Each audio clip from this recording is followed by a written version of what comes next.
E aí pessoal, tudo bem? Estamos de volta, mais um vídeo falando sobre esse mundo, né? Do design, da arte, da literatura, do cinema, do cachorro.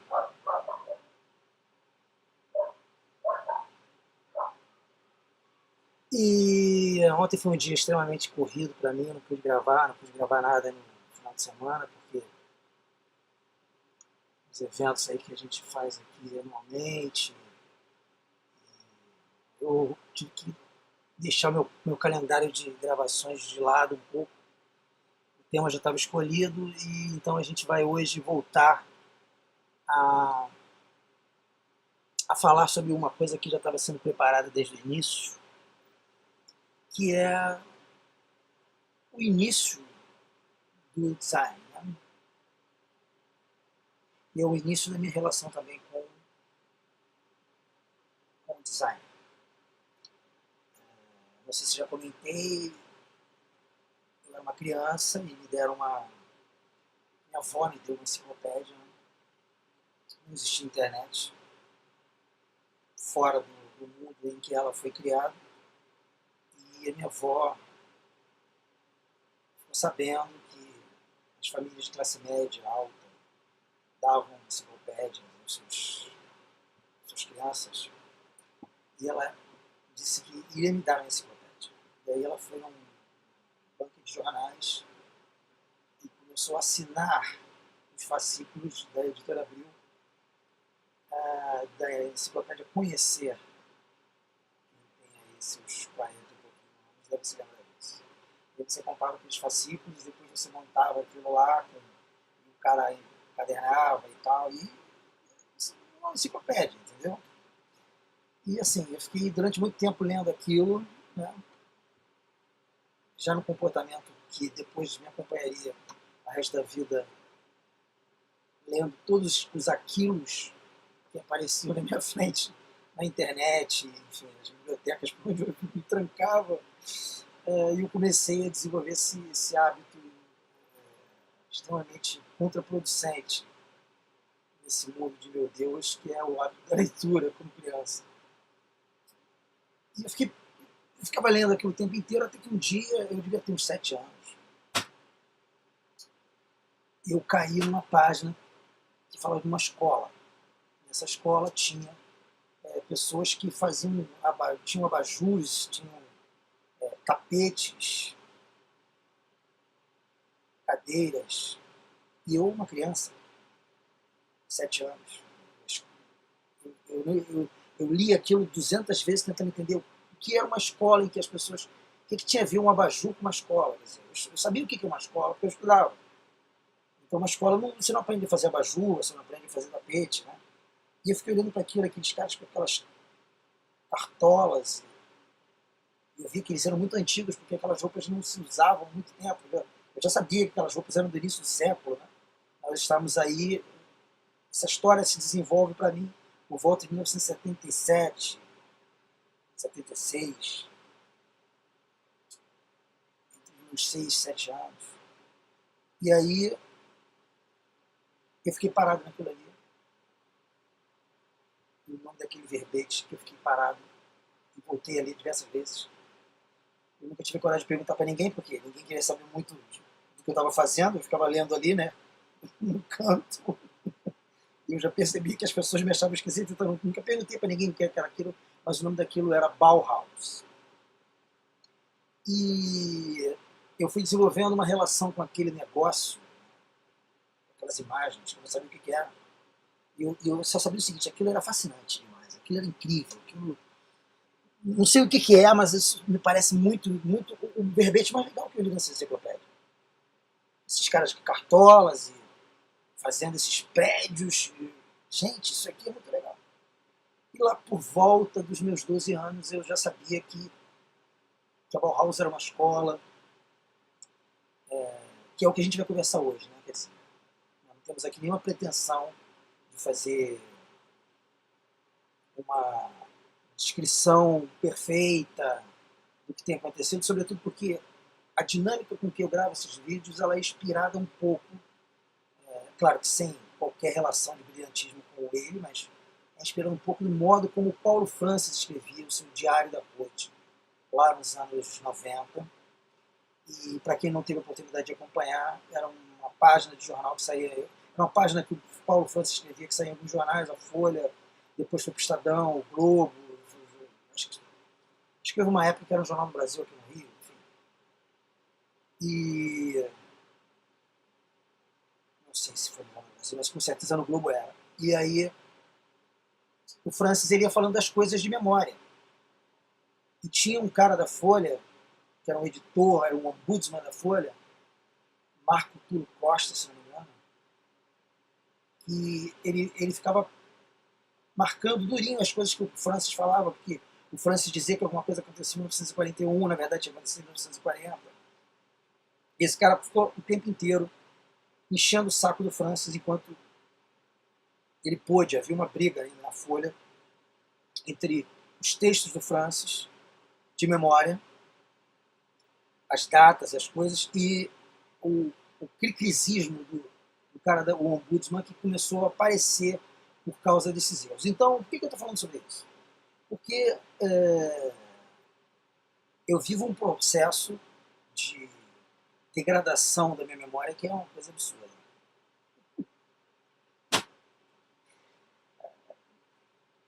Então, assim, os assuntos que eu mais me interessei por eles, eu perdi completamente algumas conexões. Dizem que isso é normal, né? Quando a gente chega na minha idade mental, que é de 68 anos. Eu não tenho 68 anos de vida, mas eu tenho 680 mentalmente. Então, assim, qual é a minha pretensão aqui ao falar sobre a Bauhaus? Quer dizer, eu não vou ficar, né, tentando acertar todas as coisas que eu lembrava, né, que eu sabia. Quem eram todos os caras, onde eles nasceram, mas, né, dito isso, né, o objetivo desses vídeos é incentivar as pessoas interessadas a conhecerem, né, a Wikipedia mesmo, né, despertar o interesse por coisas que são fantásticas, e a Bauhaus é uma coisa fantástica. E aí a gente vai se valer então dos livros para falar primeiro sobre a Bauhaus. E aí, vamos começar antes de falar sobre isso, vamos falar sobre o ambiente cultural em que a Bauhaus surge. Quer dizer, a Europa, sempre aquela efervescência, quer dizer, a Europa é onde tudo acontece, sempre foi onde tudo sempre aconteceu. Né? E aquele final do século XIX, um monte de movimentos acontecendo em diversos lugares. Não é verdade aquilo que a gente aprende no design, que a Bauhaus foi o nascimento do design. Quer dizer, não existe isso. Isso é um conceito que foi criado. Né? Ninguém sabia ali que estavam criando design quando fizeram a Bauhaus. Tá? E depois, para decepção, o espanto, a gente vai descobrindo que a Bauhaus nada mais era do que o aglutinar de ideias que circulavam antes em outros movimentos. Né? Então você tinha lá em Viena um grupo de nome impronunciável. Né? Hoje teremos diversos nomes impronunciáveis. Para mim, que sou brasileiro, né? Então assim, tinha um grupo lá pré-Bauhaus que se organizava para fazer as coisas. Eu posso estar cometendo algum equívoco aqui, mas o The Steel também, se não me engano, da Bélgica ou da Holanda, era um outro grupo que também fazia coisas. Né? Existia uma associação chamada Deutsche Werkbund, que era uma associação de artesanato, de pessoas que trabalhavam na indústria, que tentavam organizar uma coisa. Tinha um cara anterior a tudo isso chamado Peter Behrens. Essas pronúncias também são aproximadas, porque cada vídeo que você pegava desses caras, a pronúncia era diferente. Um vídeo como a Marilyn Monroe, que os franceses chamavam de Marilyn. Né? Então, assim, como você só tinha material para isso em língua estrangeira, em vídeo e áudio, cada vez que você pegava uma fita, o nome do cara mudava. Então, esses nomes que eu estou citando aqui, obviamente não estão com as pronúncias corretas, sob o ponto de vista de quem nasceu naquele lugar e como ele era chamado. Né? Já nem lembro quem era o cara que eu estava falando aqui, The Steel, enfim. Então tinha diversos Tinha diversos movimentos aconteciam. E aí dessa abundância de ideias, aquela efervescência ali, né, da República de Weimar, que é uma experiência de uma democracia em tons socialistas na Alemanha, né, um ambiente que praticamente se opunha ao que o nazismo seria. Quer dizer, o nazismo era o oposto total do que representava a República de Weimar. Então, naquele ambiente efervescente daquela Alemanha, que era uma Alemanha internacionalista, certo? Quer dizer, existia um internacionalismo que era muito característico dos ambientes do crescimento das ideias comunistas, tá ligado? Né? Então, assim, aquele internacionalismo maroto, né, dos russos e tal, certo? Vamos, classe trabalhadora e tal. Então, nesse ambiente da República de Weimar, um cara chamado Gropius, que já tinha feito um prédio fantástico chamado Fábrica Fagos, se não me engano, é 1911, é isso? Não sei, não me lembro. Acho que é 1911. Procura no Google, você vai ver, que eu também não me lembro da data, mas acho que é 1911, 1917.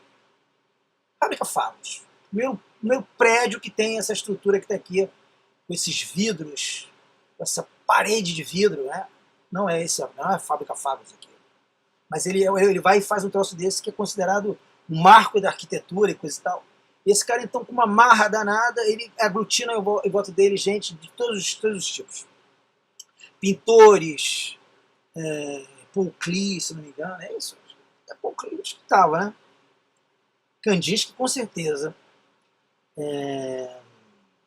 Oscar Schlemmer. Não, Oscar Schlemmer. Acho que é do balé triádico. Quem mais que eu lembro de cabeça?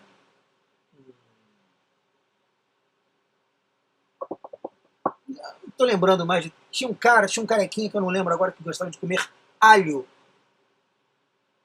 Acho que Jost Schmidt, acho que era o nome dele. Tinha o Miss Van der Rohe, ou Mais Van der Rohe, como diria uma professora minha, que sofria com essa história da pronúncia também. E o Miss Van der Rohe, um arquiteto que depois, quer dizer, um arquiteto que fez o pavilhão alemão em Barcelona, é isso? Eu acho que foi isso. E ele fez a cadeira Barcelona também, se eu não me engano, se não estou trocando os nomes mais. Marcel Breuer, que é um outro cara. Eu acho que era o cara que fez as cadeiras com cano de bicicleta, com aro de bicicleta, com quadro de bicicleta. Ele estava pedalando e ele falou, isso aqui poderia virar uma cadeira, acho que é a cadeira Vassili, que é o nome dela, que você vai em todos os lugares onde você encontra. Então, o que era a Bauhaus? A Bauhaus era assim. Era alguma coisa que caiu do céu, como se fosse uma obra de uma civilização avançada. Nossa, você não está exagerando? Não estou exagerando. Porque quando você entra nos principais hotéis, endereços do mundo, aeroportos e tal, o que você encontra ali são as coisas feitas por esses caras entre 1919 e 1933. Ou seja, o mundo que você conhece, o mundo onde você anda, o mundo por onde você passa, as xícaras que você toma café, branquinhas e tal, elas não eram assim. As cadeiras que você se senta hoje, elas não eram assim, elas eram cheias rebuscadas. E a Bauhaus ela vem tentando implantar e conseguindo uma estética compatível com a industrialização. Já não eram mais os móveis, não podiam mais ser feitos um a um, já existiam máquinas, então eles organizaram a produção industrial de modo a criar uma estética que libertasse o mundo dos excessos, dos frufrus e coisa e tal. Isso teve impacto em diversas áreas, sobretudo não, mas na arquitetura, por exemplo, esse é o prédio da Bauhaus em Dessau, para onde eles foram, depois de terem ficado um tempo, acho que Berlim primeiro, se eu me recordo corretamente, num prédio que agora funciona lá uma espécie de universidade. Esse prédio ainda existe. É um prédio, na época em que a Bauhaus ainda era expressionista, ainda tinha um monte de envolvimentos com aqueles movimentos de arte, realmente. E ela fica nessa experimental, lidando com pintura até dezembro de 1926. Muito embora se fale que esse prédio foi inaugurado em 1927, mas ela é inaugurada de fato em dezembro de 26. E esse prédio representa a mudança de status da escola, agora para uma normatização de um currículo que vai ensinar você a utilizar a arte para esse mundo novo que está surgindo. E ali, então, na Bauhaus de Dessau, que é um lugar, um distrito, uma cidade que tinha um prefeito chamado Fritz Hess.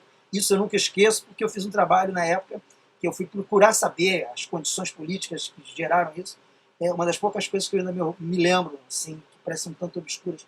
Fritz Hess era o prefeito de Dessau, e ele ofereceu então ao Bauhaus, que já fazia um sucesso com os impressos que eles faziam. Eles faziam de tudo, né? Eles faziam abajures e tapetes, e parecia aquele programa Mil e Uma Noite, que tinha um cara, a galera de Curitiba, que falava tapetes, relógios. O programa hoje está fantástico. Não sei se vocês lembram desse cara, eu gostava muito de assistir esse programa, por causa desse leiloeiro. E a Bauhaus, então, ela tinha isso, ela ensinava você, ela te incentivava a desenvolver novos objetos. E quando você começa a pegar um livro da Bauhaus, você fala, nossa, isso daqui foram experimentar. Então, é difícil você dizer o que existe no mundo, o que não foi criado na Bauhaus e que existe aqui fora agora. É difícil você encontrar o que não foi criado lá. A ideia, né? Então, se você falar sobre arquitetura, por exemplo, a arquitetura do planeta Terra, das sociedades ocidentais, das metrópoles e tal, é diretamente influenciado por esse tipo de solução aqui que o Gropius fez para o prédio de Dessau. Essas fachadas envidraçadas que estão presentes no mundo inteiro, né? Com escuro, mas é claro, outra é, né? Isso aqui nasce com o Gropius, que por sua vez é o diretor principal da Bauhaus. Então o prédio deles é um marco da arquitetura, e o que tinha dentro do prédio é um marco do design, porque ali, anos depois, a gente vai descobrir que aquilo ali que eles estavam fazendo é criando o design. E o design, ele foi criado muito mais no sentido de normatizado, porque antes de existir a Bauhaus, já existiam os designers, né? Como eu falei do Peter Behrens, que era um cara que trabalhava com uma empresa chamada AIG, criando ventiladores e coisa e tal, e relógios, que ainda hoje você pode vê-los em estações de trens da Europa. Aquela limpeza é tudo anterior à Bauhaus, aquele é século XIX. Né? É tipo um iluminado que veio antes. Tá, mas a gente está falando da Bauhaus. O que a gente pode acrescentar aqui nessa conversa sobre a Bauhaus? Já dissemos que ela tinha diversas pessoas que eram os diretores, os convidados, os professores, os pintores que iam dando os cursos ali, entendeu? Meio à la louca, mas no sentido de tentar organizar aquele pessoal, estudantes, a maioria deles de vanguarda, quer dizer, você tinha ali, de fato, comunistas pra caramba, quer dizer, um ambiente acadêmico clássico, né? Comunistas, homossexuais, libertários de todo tipo, a Bauhaus abraçava isso. Então, aqui nós estamos vendo a segunda fase dela, que vai de 1926, mas é tido e havido como começando em 1927, e vai até 1932, se me recordo corretamente. Você pode conferir se eu estou falando a data errada no Google, né? Já que não precisa mais existir, que nem como alguém me disse certa vez, não precisa mais existir pessoas que saibam de nada, já que qualquer dúvida entra no Google. Né? Eu hoje me vingo, porque na minha época as pessoas, para saberem as coisas, tinham que ler e estudar. Né? E hoje você vê as pessoas sendo chamadas de Dr. Google, só porque o cara, coitado, leu. Né? Enfim, tem essas coisas aí, você que estudou, não é meu caso, eu não sei nada, mas você que estudou realmente alguma coisa, deve sofrer profundamente. Eu me lembro de uma conversa que eu tive certa vez numa mesa de um restaurante, quando eu trabalhava numa TV, e eu contei a história do Walt Disney, 2013, que o Walt Disney tinha sido demitido de diversas empresas, e o cara, enquanto eu falava isso, o cara digitou e pegou, virou o celular para mim e falou assim, é verdade aqui, ó. Enquanto você falava, eu fui procurar. Então você falar coisas hoje em dia na internet é muito perigoso, porque vai aparecer um monte de gente sábios do Google que vão desmentir tudo que você está dizendo. Né? Então, assim, voltando aqui ao texto da Bauhaus, então aqui nós estamos vendo o prédio e aqui nós estamos vendo um livro já da Bauhaus Archive, acho que isso é uma entidade, no melhor sentido da palavra, certo? Cuidado com essas entidades. É uma entidade que foi fundada para guardar os arquivos da Bauhaus.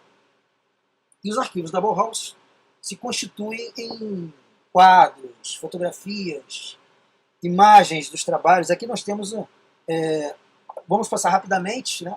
Já que o nosso objetivo não é Johannes Itten, agora eu lembrei do cara.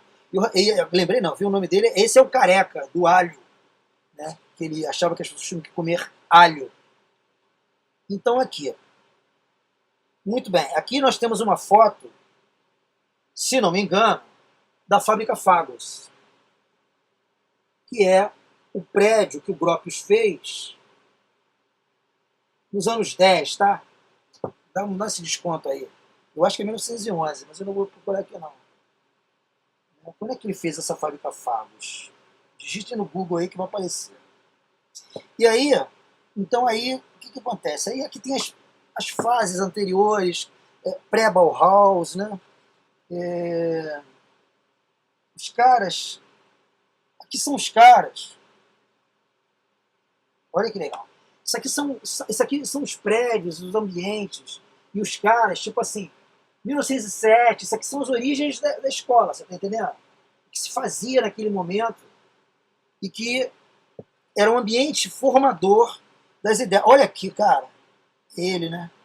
Eita, aqui, ó. Titio acertou, cara. Titio acertou aqui, olha aqui, ó. Esse é o cara, meu irmão, seguinte, ó. Peter Behrens, esse é o cara, esse é o designer que existia antes do design. Antes de existir o designer, existia o Peter Behrens, que era um designer, que já era designer antes dos caras de criarem o design. Quer dizer, é um negócio assim, chocante demais, né? O produto, olha esse ventilador, você já viu esse ventilador na casa da sua avó, né? Isso aqui, meu garoto, minha senhora, isso aqui é de 1907, por aí. E aqui é o cartaz da Werkbund, que ele fez, que era associação e tal, né? Fazia cartazes também. Ele fez esse prédio. Quer dizer, esse cara aqui E eu lembro de uma amiga minha que foi procurar no Orkut se tinha uma comunidade do Peter Behrens, porque ela foi estudar design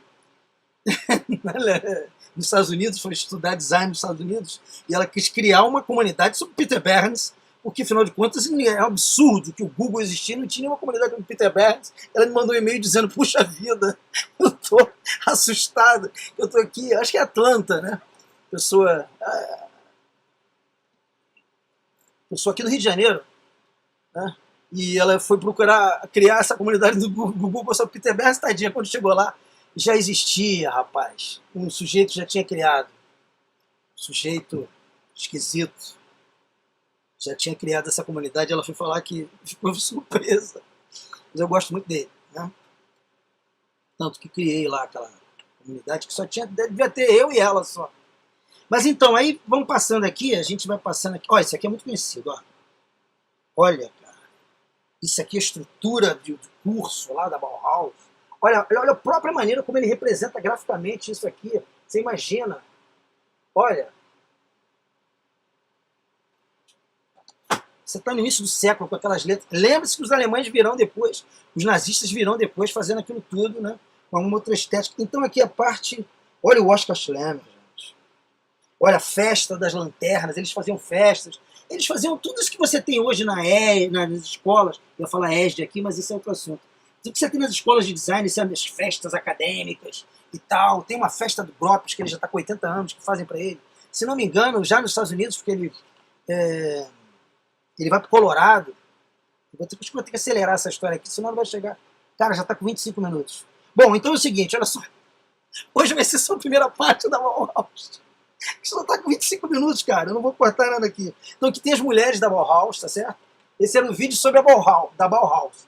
Agora ele vai ser Bauhaus parte 1, tá? Então esse ambiente aqui fantástico é o ambiente da Bauhaus e das coisas que eram feitas nessa escola. E a gente vai continuar falando ao longo dos próximos vídeos, né, sobre esse tema fascinante. Nós não podemos chegar agora no final e pegar 5 minutos e falar, então, em nome de Jesus, amém, e acabou tudo, né?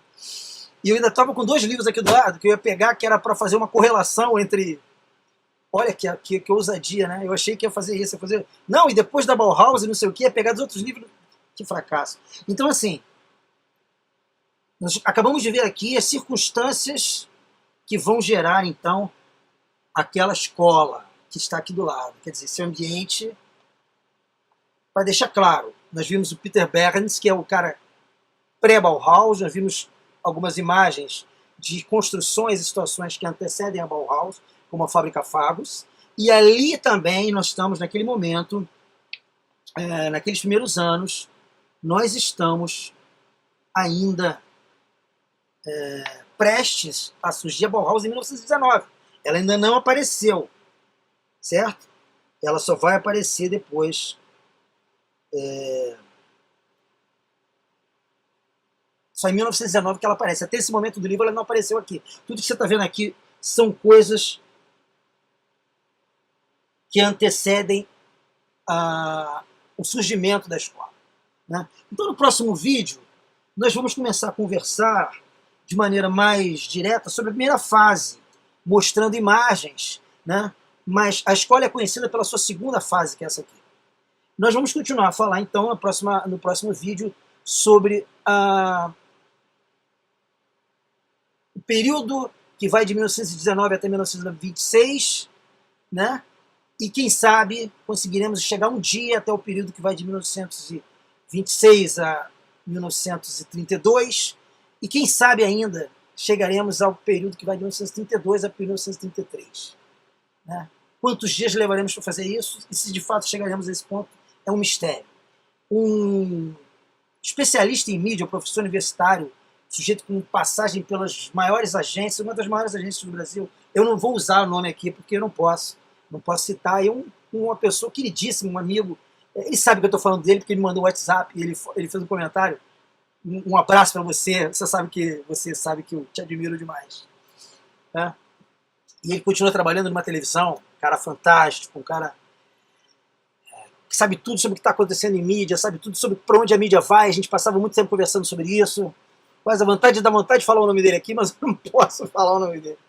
E assim, ele falou para mim a respeito dos vídeos que ele assistiu, ele foi muito gentil comigo, mas ele falou que o formato legal é esse último, do número 3, porque os outros, palavras dele, estão parecendo um programa de televisão. Então, amigo, estamos fechando mais um capítulo do programa de TV aqui hoje, de 30 minutos. Olha só, o suor na testa do brasileiro. Está um calor miserável, continua aquela situação que vocês já sabem, 2 ventiladores ligados, o ar-condicionado eu me nego a ligá-lo a essa hora, nós estamos próximos da meia-noite, e assim, dentro de algumas horas eu irei iniciar outras atividades, eu faço muita coisa na madrugada, mas espero que você tenha gostado dessa introdução ao Bauhaus, que nós voltaremos a ela certamente. Foi um trabalho muito grande poder tirar tudo das caixas, eu desencaixei tudo que estava encaixotado. Vocês podem ver aqui atrás que eu estou tentando recolocar as coisas no lugar, né? E assim, acredito que nos próximos vídeos eu vou conseguir, sempre sem roteiro, avançar um pouco mais nesse assunto da Bauhaus e prosseguiremos aí durante um tempo falando sobre isso, tá bom? Obrigado pela atenção, obrigado pelo carinho de todos vocês que têm me suportado aqui nesse site e prometo voltar para assombrá-los com o próximo vídeo. Um abraço. Basicamente, É isso.